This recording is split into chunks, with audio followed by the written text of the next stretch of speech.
Welcome to Picks and Parlays here on the Sports Byline Broadcast Network, also streaming live on YouTube, Facebook, and Twitter. I'm your host, Nick Geber. You can find me on Twitter. It's at Nick Geber. Are you surprised? Shouldn't be. We've got a great show today, this January the 28th, 2020. I want to wish everybody a happy international. It is a happy International Lego Day today. You get to build your Lego favorites. Why don't you build a Lego team of your favorite team that won you the most money in whatever sport you bet on? And if it's dart, how do you build a Lego dart? I don't know. I'm sure there's someone figured it out. All right, you can find us at picksandparlays.net. We've got a big show today. Coming up, we're going to talk some NBA Tuesday with Craig El Guapo Trapp. Knicks at Hornets, Warriors at Sixers, Nuggets at the Grizzlies. Then college basketball Tuesday with Higgy Smalls. Higgy Pop. You can take your choice, whichever musical genre you prefer, with the Grammys now freshly behind us. Sean Higgs will be joining me. We're going to talk some college basketball, Villanova, St. John's, Pittsburgh at Duke, Purdue at Rutgers, and finally FSU at UVA. Then Tony T, LT Gray, will join me for some more NBA action and a little college thrown in. Pelicans at Cavs, Suns at Mavs, Wizards at Bucks, Butler at Georgetown. That's what we're talking about today. Hope you will stay with us because we've got lots of free picks. And if you go to our site at picksandparlays.net, we've got even more free picks for you, and our expert picks are waiting for you. Just fill up your shopping cart with all our picky goodness.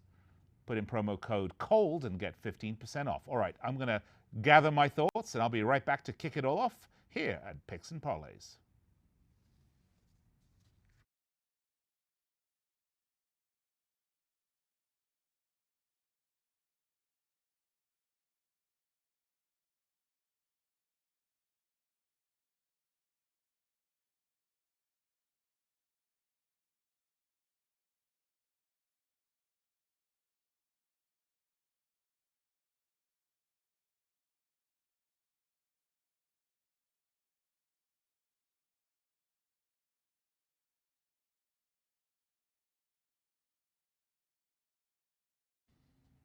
Welcome back to the show, Picks and Parlays. I'm your host, Nick Geber. Twitter me at Nick Geber. Make it easy for you. Anyway, welcome back. We're going to talk some NBA. Let's bring on to the set our resident expert and all-around good guy, Craig El Guapo Trapp. Craig, how are you doing? Excited to be back in Vegas. Of course, Super Bowl week. It's time to build the bankroll for a huge weekend ahead. Not only the Super Bowl on Sunday, of course, college basketball. One of the bigger days of college basketball is on Saturday because most of them avoid the Super Bowl Sunday. Well, I'll actually be watching the Premier League all weekend, Craig. So you can have your bowl and some super in it too. Might want to just jump on American football this week, just for this one game. How can I? Come on. We do have Liverpool, West Ham, though, in the midweek. But enough about me, Craig. There's actually, let's be honest, there's never enough about me. Right. But enough about me. Let's get to the NBA. Let's start. Nuggets at Grizzlies. The Nuggets, 23-14, 21-22-3 against the spread. They're 7-3 in the last 10. They're on a 2-game win streak. On the road, they're 14-8 straight up, 11-10-1 against the spread. Their total games, the total has gone under in 7 of the last 10 for the New Jay. And for the Grizzlies, they're 8-2 on a 2-game win streak as well. They're coming off a win over the Suns. Crowder is a question mark for this, I understand. They're 13-13 straight up, 14-12 against the spread at home. And the Grizzlies are 1-point home favorites, which is interesting, actually. Total of 226. It's a little tight. I mean, the Nuggets, not a bad team, you know. They're 14-8 straight up on the road. I'm surprised it's so tight. Well, banged up Nuggets team. That's been the key why this Nuggets team has been underdog or not as big a favorite as they were early in the season. Like you said, 32-14. They're one of the better teams in the Western Conference, which of course is the better of the two conferences. But this Memphis Grizzlies team, when healthy, remember Morant missed their star rookie missed an extended stretch there, maybe about 5-6 games, and they were really bad in that stretch. But they've been good for better. 7-3 against the spread in the last 10. The Nuggets, even as banged up they are, they've been good. 6-4 against the spread as well. I just think here you got to take Denver. Denver has been playing better as of late, even with a limited rotation. They do have a deep bench. Thank goodness they have that deep bench because of all these injuries. So I think you got to take Denver here. You get the 1 point, money line, whichever one you want to do here. I think Denver wins outright. But I think it's going to be a high-scoring game as well. So I also think the over at 226 would be a pretty high play because this Memphis team loves to go, and push the ball. All right, I'll take it. I think that's a little tight still, but, what do I know? Premier League football. That's right. All right, next up, New York Knicks, the Charlotte Hornets. The Knickerbockers 13-34, 25-22 against the spread. They're 3-7, coming off a 110-97 win over the Nets. The big New York, New Jersey battle. A battle of obnoxious people. New York, New Jersey, right? Well, and also that was a big, of course, that was the day of Kobe's passing, so it was a lot of emotion in the Garden, and of course Kobe put up some of his best performances in the Garden. So, I don't know how much you can put into that game because so much emotion there. All right, well, the Knicks are 5-0 against the spread in the last 5, and the Hornets, they're 2-8. The last 10, they've lost the last 8 in a row, most recently losing to the Bucks, but that's not a surprise. Pretty much everyone except 4 teams have lost to the Bucks, I believe. They're 7-15 straight up, 10-11-1 against the spread at home, gone under in 5 of the last 6. And interestingly enough, as crappy as the Hornets are, people must think the Knicks are even crappier because they are actually home favorites, 1.5 points, total of 209. Craig, this shouldn't be a humdinger of a game. No, 2 of the worst teams in the league. Of course, the other worst team as far as record-wise is playing tonight too, the Golden State Warriors. We'll be talking about them next. But this Knicks team at least has been a little glimmer of hope as of late. Their star rookie Barrett, of course, sounds like he'll be out again. But they've just looked a little better as of late. I just think some of these guys might be on the trade block before the trade deadline. Charlotte, not a good team. Not a good team at all. 7-15 at home, straight up. That's pretty bad. That's as bad as you get.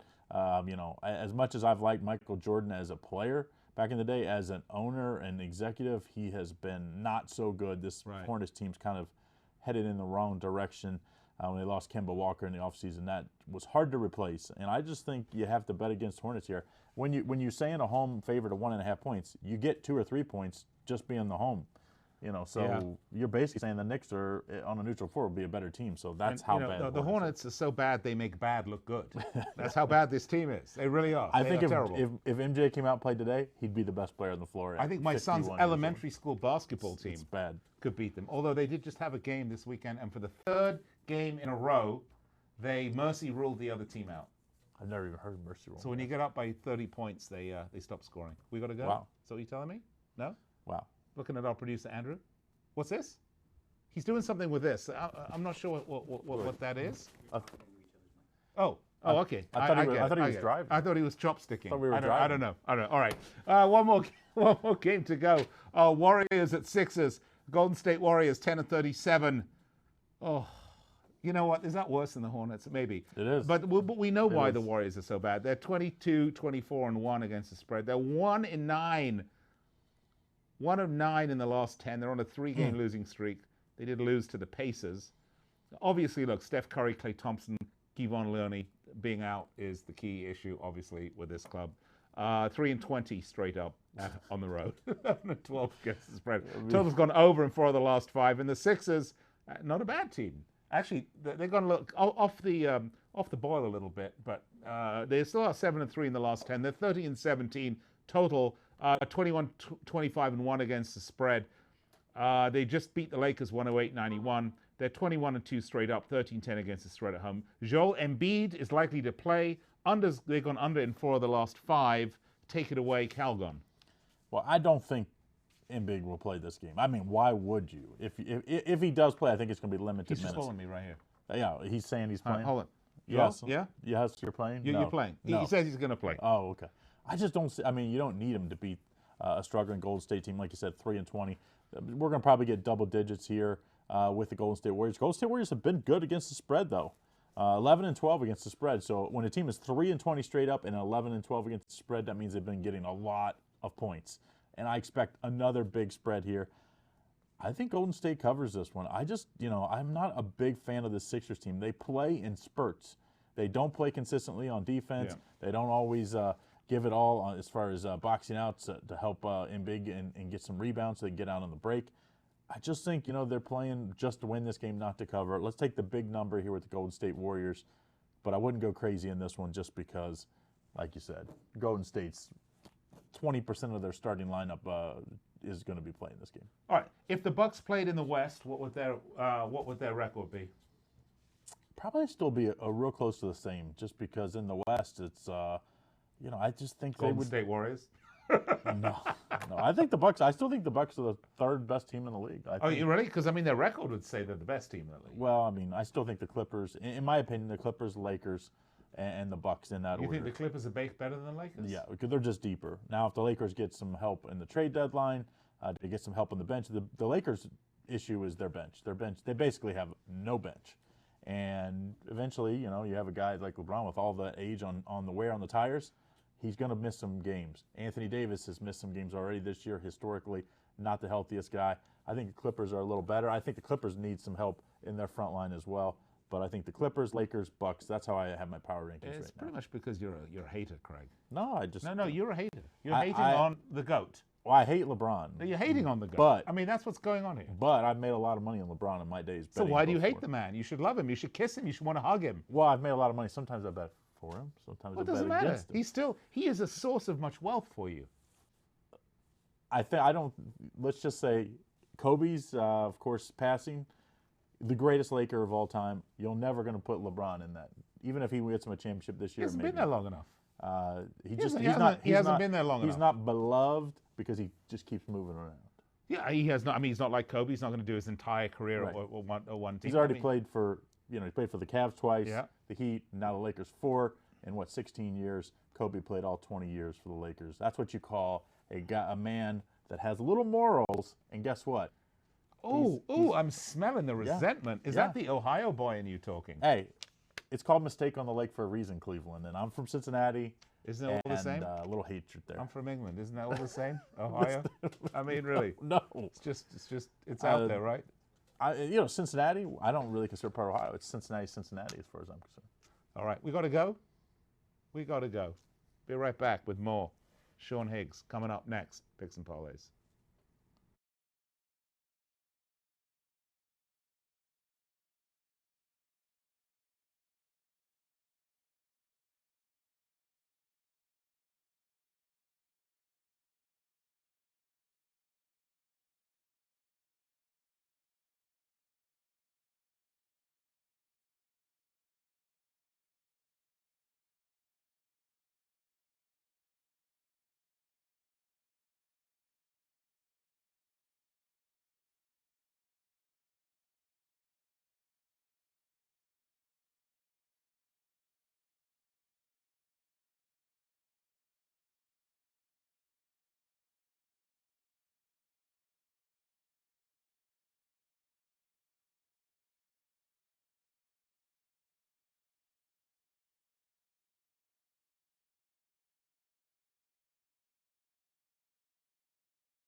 Welcome back to the show, Picks and Parlays. I'm your host, Nick Geber.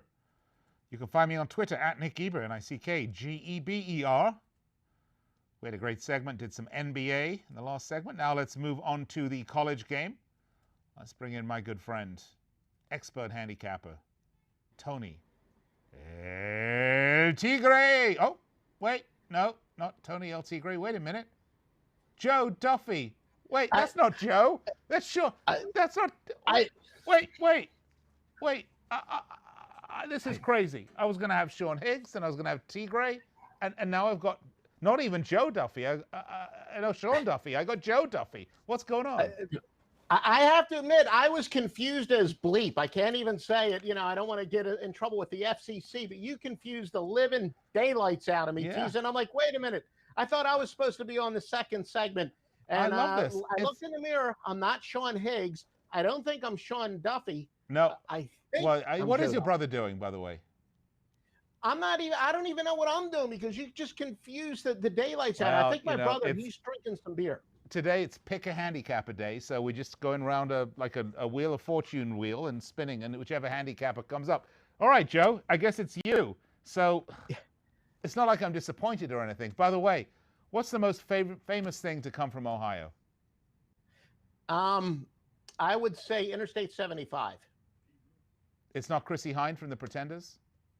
Oh, the most famous. Yeah, no, I thought that was a joke. See, here in Georgia, we say the best thing to ever come out of Alabama is I-20. So I thought you were setting me up for a joke like that. I thought Alabama had those teeth, wasn't it? The fewest teeth per capita in the nation? Yes. I don't know. Yes, but you know, I'm going my to piss son off enough is of coming our out of listeners and viewers here by the end of this show that there'll be hate mail coming. By the way, if you want to send me hate mail, Twitter me at Nick Geber, Nickgeber. Joe Duffy, you ready to talk some college ball, man? Yeah, I'm interested to see what games I'm talking about because, you know, my identity has changed a few times in the past, like, 10 minutes. Let's start, shall we? At the London Stadium, West Ham will host Liverpool. Oh, wait a minute. No. Okay. Butler, Georgetown? No? Okay, let's do this one. Purdue at Rutgers. Big Ten. You ready? Yes. All right, so this one, the Boilermakers, 11-9. They're on a 5-5. Out of the last 10, they beat Wisconsin the last game. 1-5 straight up, 1-5 against the spread on the road. 4-5 in conference. And the Scarlet Knights of Rutgers. If you watch Monty Python, by the way. Those Knights who say knee. 15-5. 13-5-1 against the spread.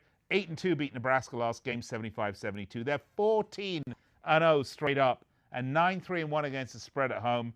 6-3 in conference. So I wonder who they've been playing at home to get 14-0 when they're 6-3 in conference. It's not great. Total's gone under in 7 of the last 9. But the Scarlet Knights who say knee are -3.5 point favorites. Total 124. Take it away. Yeah, it is hard to believe, but Rutgers is actually a very good team. They're in the top 25 for the first time since 1979. They entered it last week. Remember, though, one of the things I say, and it really applies more so in college sports than any other sport, it's a lot easier to be the hunter than the hunted. Now, all of a sudden, Rutgers, for the first time in a long time, they have the burden of high expectations. But then, conversely, they're going to have a big home court advantage, which is something they haven't seen in a while because, you know, they're going to have a nice, big, raucous crowd. The crowd's starting to get behind them. Number 6 defense in the country based on efficiency. Purdue, the number 51st offense. Purdue, though, also matches up well. Both of these teams match up well on defense. Purdue, 11th on defense. Rutgers, so-so 72nd on offense. Still, the computer projections that I have 3 good ones that are like, they have Rutgers winning in all 3 cases, 58-55, 61-59, and 63-58, with most of them leaning towards the under, plus the fact that both of these teams match up so well defensively, match up better defensively than offensively. I don't like betting low totals under, but it's not that obnoxiously low. I will take the under. All right, under it is. Okay, let's move along, shall we? And that was the Rutgers, not the Rikers Scarlet Knights. That's a different sort of thing. Okay, FSU at UVA. In the ACC, the Seminoles 17-2, 9-10 against the spread. They're 10-0 on a 10-game winning streak. 4-2 straight up, 3-3 against the spread on the road, 7-1 in conference, which is pretty good. Patrick Williams out. They've gone over in the 4 of the last 5 total-wise. And the UVA Cavaliers, 13-6, another good record, 6-13 against the spread. 6-4, they beat Wake Forest. 6-4 in the last 10, they beat Wake Forest the last outing. 8-3 straight up, 3-8 against the spread at home. Cody Statman's out. And they are actually home favorites, -1. 1-point home favorites, total 115 against the Seminoles on a 10-game winning streak. You like that? Yeah, it's interesting here. Obviously, Virginia, a team that's been the number 1 seed and then became the first number 1 seed to lose in the first round. Then they won the national championship as a number 1 seed. They're very much on the bubble, and they need a signature win, and this is their chance to get a signature win. They could be on the outside looking in. This was a little bit of a surprise to me because, like I said, normally it's just the opposite of this. So many of my systems are counterintuitive where I say use the odds makers' knowledge against them, but underdogs ranked 7th or higher, the teams that are underdogs to unranked teams are actually a good play. 157, 110, and 4. That would favor Florida State. Amazingly, even better. 21-5 the last 2 years. The first meeting was pretty sloppy. Both teams turned the ball over a lot. But again, not all that surprising when you see that both of these teams do match up better defensively. Virginia is 4th in defensive efficiency. Florida State 31st on offense. But, Virginia's 37th in defensive efficiency. Virginia's 37th in defense. Florida State's 37th in defensive efficiency. Virginia's terrible on offense at 236. Slow pace, but the total's a little bit too low for me. It's going to be low scoring. I'm going to have to go with that system. Florida State, as I said, highly ranked underdogs do well when they're against an unranked team. Hey, Joe, your computer monitor behind you, buddy. You left your YouPorn window open. You need to... you looked. Yeah, you looked. Yeah, I got you. Now, Sean would have never thought... Sean Duffy never would have felt crazy for that. Yeah, all right, okay. Next up, Pittsburgh at Duke. The Panthers, 13-7, 10-10 against the spread.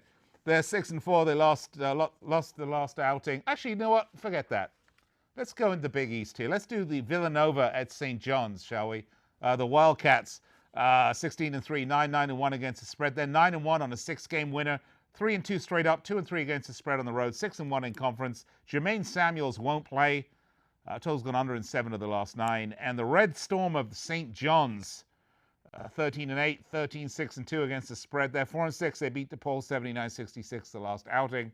10-3 straight up, 9-3-1 against the spread at home. They've gone under in 8 of the last 10. And Villanova, 2-point road favorites, total 143. Go, you're on. Yeah, and by the way, it's National Data Privacy Day, so that joke was well timed. I hear Jermaine Samuels is questionable. Your sources say he's out. I think there is some chance that he's going to play. Home teams that have won 3 or less of their previous 8 games, yet are still over 500. So again, teams that are pretty good teams record-wise, but are struggling as of late, essentially, are pretty good plays. 463, 374, and 20. That would favor the Red Storm. And 432, 337, and 16, if not getting more than 4 points. Somewhat surprisingly, the Red Storm have done pretty well recently. They won 2 of 3 in the series. Nova does match up fairly well when it comes to some of the offense and defensive efficiencies. And granted, all 3 of my computer projections have them winning by 2, 2, and 3 points respectively. Still, though, got to go with that system. And I also think Villanova, because of reputation, they're generally considered a much better team. They're obviously a lot more evenly matched. I do like St. John's getting the points here. Very nice. St. John's for the points. All right, now we'll go to the ACC. Pittsburgh at Duke. The Panthers 13-7, 10-10 against the spread, 6-4. They did lose the last outing to Syracuse. They're 2-3 straight up and against the spread on the road. They're 4-5 in conference play. 1-6 straight up in the last 7 versus Duke, so not great historically. The Blue Devils 16-3. They're 8-2 in the last 10. Their win versus Miami snapped a little 2-game loser they were on. They're 9-2 straight up, 6-5 against the spread at home, 6-2 in conference. They've gone over in 5 of the last 6. But this I do not understand Joe Duffy. They are 16-point home favorites against a 13-7 Pittsburgh side, 137.5 points. That seems, I know they're good, don't get me wrong, but that seems awfully high. Yeah, I mean, look, Pittsburgh, of course, it's a big difference between playing non-conference and the conference schedule. Duke matches up very well on both ends of the court. They're 5th on defense, while Pitt is 115 on offense. And then Duke number 2 on defense, Pitt number 56 on defense. But what I think Duke is really going to match up very well, they're going to pound the ball inside. Pitt doesn't have a lot of depth. This is one of those games where, if you're betting the live line, I think Pitt could hang with them for a while, but I think Duke just wears them down. Their freshman, Matthew Hurt, 6'9", big man. He's finally getting into a groove. And from what I've been seeing, I think they really want him to continue to get some momentum. I wouldn't be surprised even if with Duke pulling away, they're going to pound the ball inside, to Matthew Hurt, and especially if they can get some guys in Pitt in foul trouble. I just think they're going to work the ball underneath early and often and just try to wear Pitt down. And like I said, if Pitt has to go to the bench, they're really hurting. So, yeah, Pitt might hang for a while, but I do think that Duke is going to pull away at the end. So the 16 points, I know it is a lot. I usually don't like to lay the big number. I do it a lot in college football, not so much in any other sport. But like I said, I just think Duke's depth is just going to wear Pitt down on the road. All right, you got it. Joe Duffy, always a pleasure. Remember, Joe, change your Pornhub password because everybody saw it. Okay, so National Data Privacy Day. Make sure to keep that nice and private. Okay, Joe, always a pleasure. You can find Joe at I will change it from St. Nick. Oh, good. You'll find Joe at picksandparlays.net, where right now we have a special 15% off. Use promo code SUPER, as in Super Bowl, as opposed to super salad, but Super Bowl, okay? Promo code SUPER. All right, I'll be right back after this. Finally, with Tony Tellez, we're going to talk some NBA and some college basketball.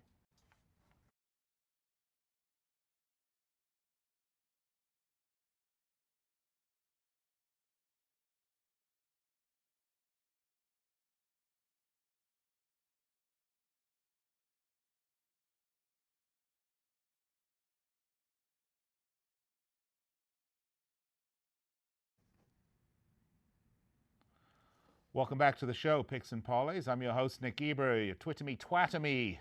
Just don't ignore me. I hate being ignored. Find me on Twitter. It's at Nick Geber, Nickgeber. Come on. If you think I'm a jerk, tell me. If you find my sort of weird, twisted, probably not that funny humor not funny, tell me. I want to hear it. At Nick Geber. You got it. All right. I've been promised you Tony Tellez for, I don't know, the last 25 minutes. So, here he is. Tony, how you doing? Yeah, I'm doing great, Nick. Not a big fan of Legos, but I like Egos. And it's always a good idea to keep those privates, my man. I agree. But, speaking of Egos, if you freeze them, okay, and they stay in your freezer for more than, say, 2 years, they don't do real well when you go to eat them. They smell bad.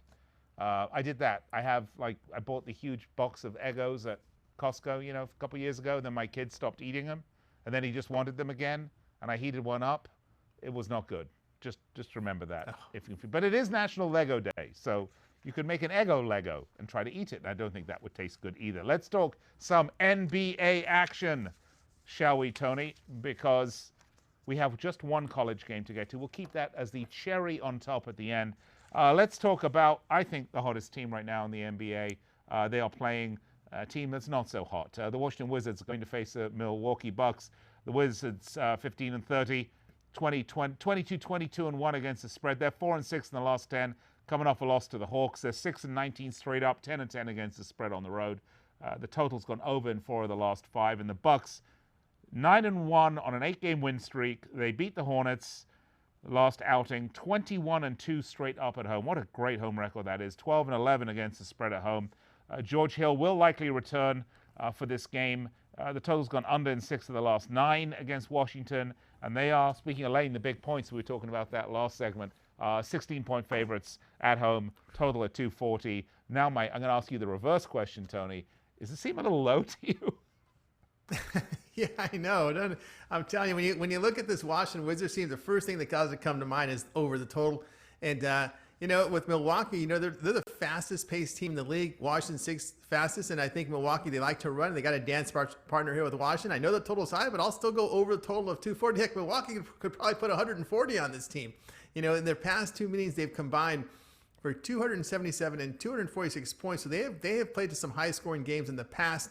Overall, we just saw the Wizards in their game against Atlanta. The result was a loss, 152-133. That one flying over the total. They've gone over in their past 3 games. And it's defensively they're poor. Past 5 games allowing 50% shooting. And of course, looking at the Bucks, they're just a really sharp team offensively, putting up 130 points, 51% shooting. This is over their past 5 games. They've been really sharp from the 3-point line, hitting 41%.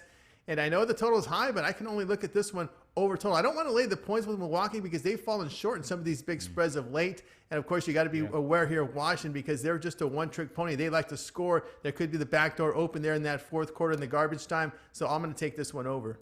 All right, very nice. And the Bucks have also gone under in 6 of the last 9 against the Wizards, although I don't think the Wizards, within the last 9 games, the Wizards have probably been this crappy. So there's probably something good to go for there, Tony. All right, next up, Suns at Mavericks. The Suns, 19-27, 23-22-1 against the spread. They're 5-5 in the last 10, coming off a 109-114 win against loss to the Grizzlies. They're 10-11 straight up and 13-8 against the spread on the road. Ricky Rubio, Aaron Baines, Cameron John Johnson, all out for this game. Dallas Mavericks 28-17, 23-19-3 against the spread. They're 6-4 in the last 10, coming off a loss to Utah. Let's have a look. We've got Willie Cauley-Stein, and Luka Doncic should play for this game, so that's good news. 13-11 straight up, 9-14-1 against the spread, and the Mavs are 6-point home favorites with a total of 228. You know, Nick, you're going over those injuries for Phoenix. The key one there is their big guy, Aaron Baines. And I've always talked about the big guys for the Suns, and Aaron Baines and DeAndre Ayton. When they're both on the court with Devin Booker, that's a team to look at. But when one of their big rim defenders is out, he's got that hip injury, I got to look the other way. So I'm going to take Dallas here minus the 6. The Suns have lost 3 of their past 4. That was a 5-point loss to Memphis on Sunday. But you look at the Suns, again, without their big guy in there, their shooting form not so good. They're shooting just 43%. This is over their past 5 games, but defensively, 48% shooting. They're allowing 39% from 3. You can see the impact Baines has in that lineup. Yeah. You know, overall, the Suns have failed to cover 7 of 10. Mavericks, they defend well and shoot well at home. Not much drop-off in back-to-back games for Dallas here this season. They've covered 5 of 6 as a favorite. I'll go ahead and lay the 6 here with Dallas. Yeah, so when's Aaron Baines due back? Well, his hip injury it's indefinite, so there's been no return date for Baines. So it's just one of those day-to-day. Those hip injuries, those hip flexors are pretty tricky. So we're just with Aaron Baines is just pretty much day-to-day with him. They get his treatments, and maybe in some of these off days they have, we'll get a little bit more information. But in the immediate future, he's not playing. All right. Okay. I wonder if he's rehabbing by hula dancing. Okay. Let's up next. Pelicans at Cavs.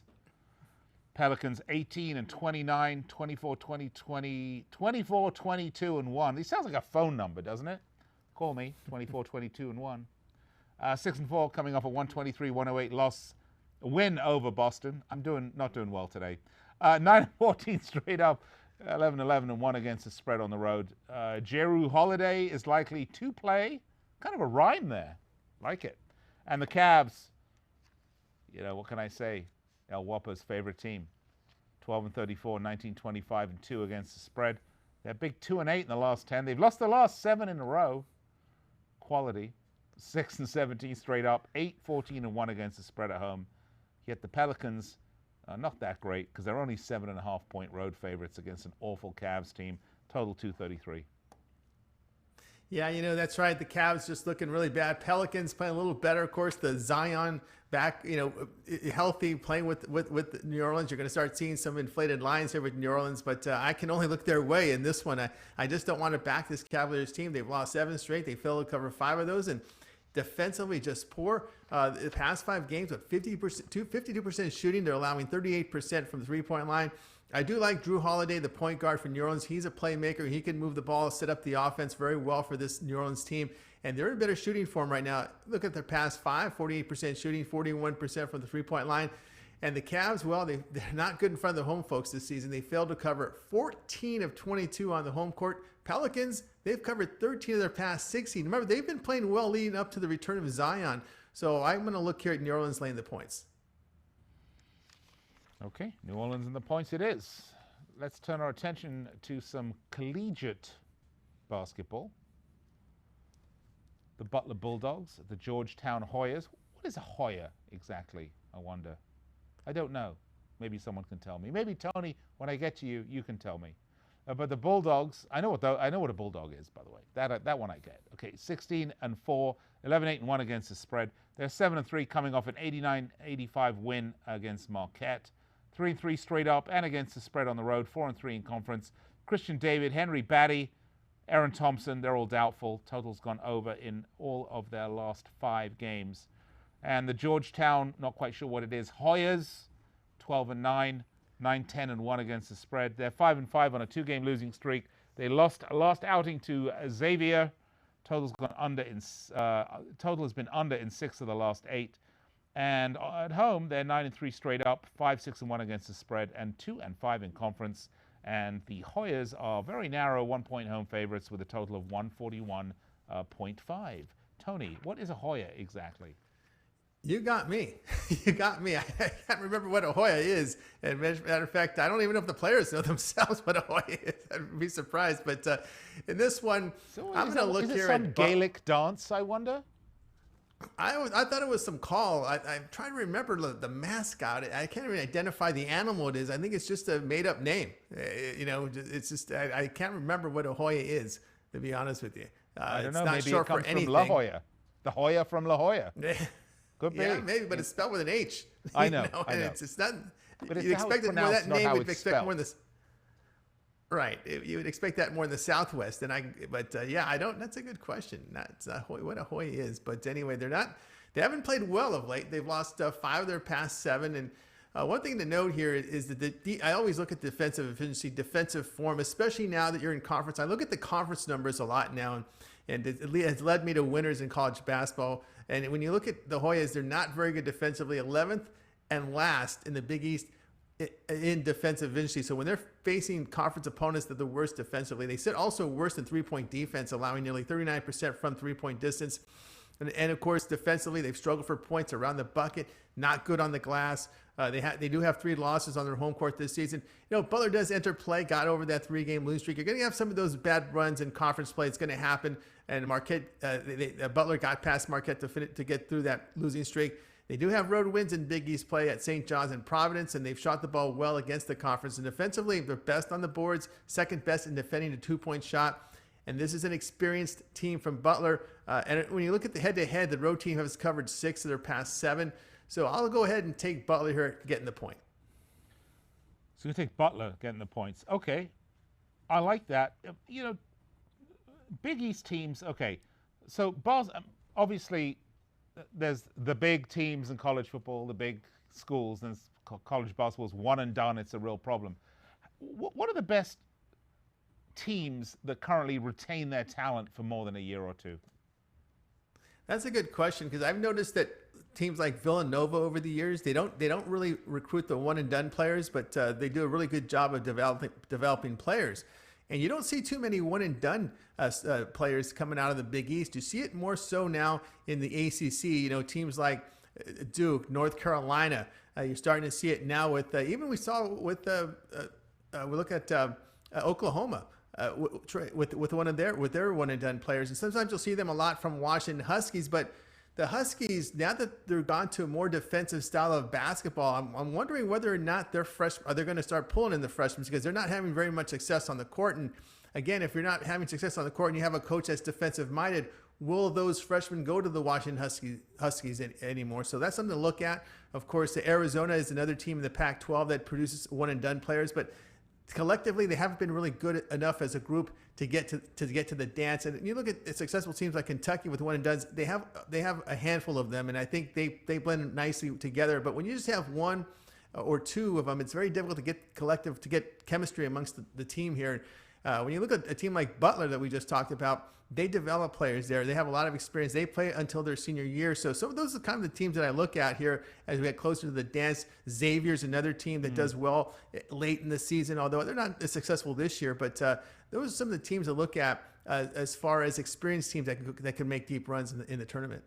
Yeah, because when we get to the big dance, the pundits love to talk about the beauty of the upset and of the sort of team that comes out of nowhere. But really, a lot of the teams that sort of, quote, come out of nowhere are actually there year in and year out. They're teams that are just sort of with one sport schools primarily. And so you don't hear about them over the other sports. Wouldn't you agree with that? Yeah, I agree with that. This year, a good example is Dayton. The Dayton Flyers, they got experience, and they can go deep. Last year was the Houston Cougars, who were experienced, played defense, and now they're playing a little better. Now that's a team to look at there in the American Conference is the Houston Cougars. Louisville's a team Louisville is a team that has been up and down, but if they get hot in that ACC tournament, they can make a run in the dance. Of course, Duke is always going to be in the mix because they're a good offensive team, and they play defense on occasion. Although they're not I don't think they possess physical enough physical play to go deep. But Florida State's a team that I'm interested in here. Nice start to the season, and I like them more as an underdog, but now they're the favorite. I don't know how they're going to do in that spot. Tony Tellez, always a pleasure. Great talking with you. We'll talk to you again later on this week. I'll be right back to wrap up all these great picks here on Picks and Parlays right after the break.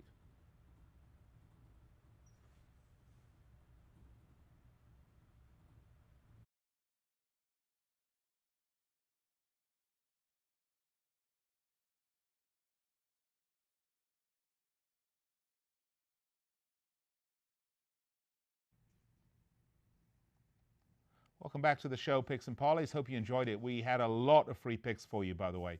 We have a lot of free picks on our website, picksandparlays.net, and we also have our expert picks when you're ready to go to just that extra level of sports intelligence. Look, if you're going to bet on sports, don't bet with all the punters. Get yourself an advantage. Go in, when you place your bet, have an advantage. Right now, our expert picks, 15% off. Buy your picks from any one of our 35 handicappers, put them in the basket, bundle them up, 15% off everything. Use promo code SUPER, because that will make you a Superman or Superwoman for Super Bowl. Be sure to do that. All right, so our free picks, there, and they are aplenty, and we gave out a lot during this show. Let's recap, starting with Craig and some NBA. Knicks at Hornets, take the Knicks plus 1.5. Nuggets at Grizzlies, take the Nuggets plus 1. Then we had, well, I thought it was Sean Higgs, and it wasn't, and then it was going to be Sean Duffy, and it wasn't. But it was Joe Duffy, so we had some college basketball picks. Nova at St. John's, take St. John's plus 2. Florida State, UVA, take Florida State plus 1. Purdue at Rutgers, take the under, or 1-2-3. That would be Pelham 1-2-3. No, take the Rutgers under 1-2-3. Pitt at Duke, take Duke minus 16. And finally, Tony T and some NBA picks. Wizards at Bucks, take the over 240. Pelicans at Cavs, take Pelicans minus 7.5. Suns at Mavs, take the Mavs minus 6. And Butler, Georgetown, take the Butler Bulldogs plus 1. Those are our picks. Hope you enjoyed the show. Be back on the air with you tomorrow, 4 p.m. Eastern Time, 1 p.m. Pacific, live on the Sports Byline Broadcast Network, and also streaming live throughout the day, YouTube, Facebook, and Twitter. Till then, may your bets be big, your winnings huge. And always remember to bet, win, and repeat.